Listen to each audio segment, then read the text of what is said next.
You know how some video games are released exclusively for Sony's PlayStation? This G Master feels like one of those exclusives. It's the kind of gear people get envious over, the wishlist maker.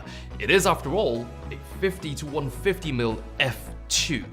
Simply knowing this lens exists is enough to make you feel smug about being in the alpha system, but if you've got a bad case of gear acquisition syndrome, you might want to look away.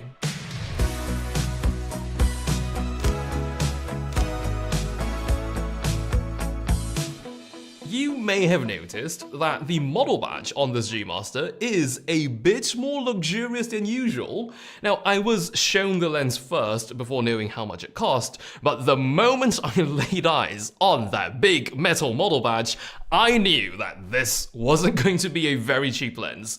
We've only seen this big metal badge treatment on the top of the line super telephoto primes, the 3, 4, and 600 GMs, so that's a pricing hint.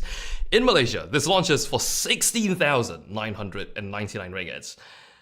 Not exactly inexpensive, but fortunately still quite feasible relative to any other GM with a metal nameplate. And while this certainly blends in as yet another telephoto, that white finish can be quite deceiving here, because this is actually quite wide for a lens that's white. You could have something on the table in front of you and point this big white lens down at it and comfortably fit it within your frame. This is, after all, a 50mm at the wide end, and it focuses close as well without needing to lean back at all. Minimum focus is 0.4 meters at the 50mm end, which on paper is as close as the 50 1.2 G Master, but take into account that this is a physically longer lens, so that same close focusing distance means a shorter working distance. This lets you get closer to the subject from the tip of the lens, and that gives you a 0.2 times life-size magnification. That's slightly more than the 51.2 G Master, despite sharing the same minimum focus distance at 50mm. The minimum focus does get further as you zoom in. It's 0.74 meters at the 150mm end. Still good enough for fairly detailed close-ups, and I was indeed reaching for this lens to shoot quite a number of close-ups, despite visually the outlook of this lens implies heavily that this is meant for ranged subjects. I suppose that says a lot for how versatile this can be. It's not technically even a telephoto when you zoom this out. It's a standard, so it's unusually wide for a lens of this build, which probably explains the unusually shallow lens hood as well. Its cuteness is further emphasized by the large diameter of the barrel. This takes 95mm front filters.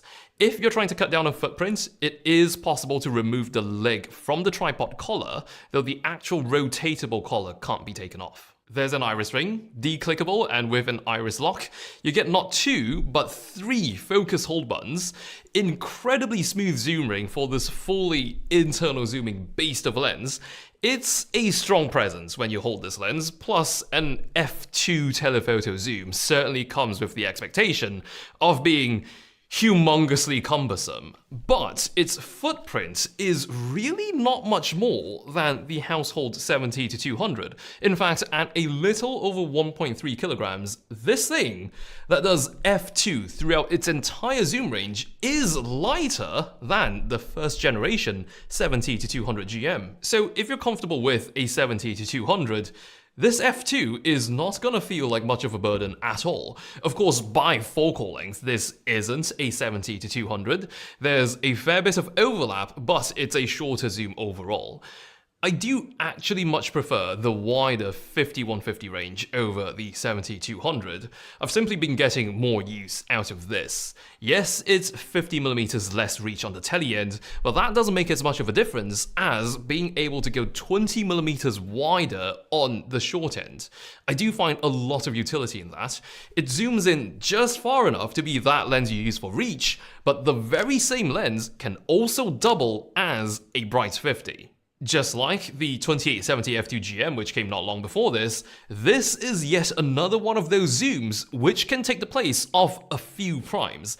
And that's of course minus the trouble of having to change lenses every time you want to use a different focal length when using primes.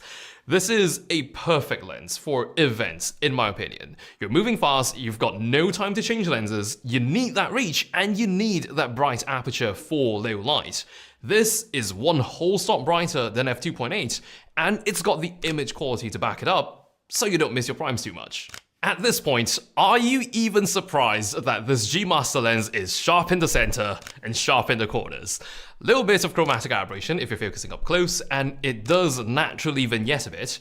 Most of it goes away if you turn shading compensation on, though I actually prefer it off on this lens. I think it plays quite well with that large aperture look, and the bokeh is just icing on the cake for this lens. It's just quite difficult to not love the look from this f2 zoom. It's in the perfect range of focal lengths for shallow depth of field, and the images really do look like they came from a fast prime. The keeper rate, despite all this, is as good as it gets. It's 4 XD linear motors moving 2 sets of glass in this lens, and it nails focused about as fast as you can blink. The way this has been put together, this G Master is that perfect workhorse of a lens we never knew we needed. Nothing like this has ever existed. We didn't even know if it was feasible. It's the lens equivalent of a unicorn walking into your living room. This is that piece of hardware you turn to make an unforgiving shoot less punishing. It comes with a price tag, but it's the sort of purchase you convince yourself to be an investment.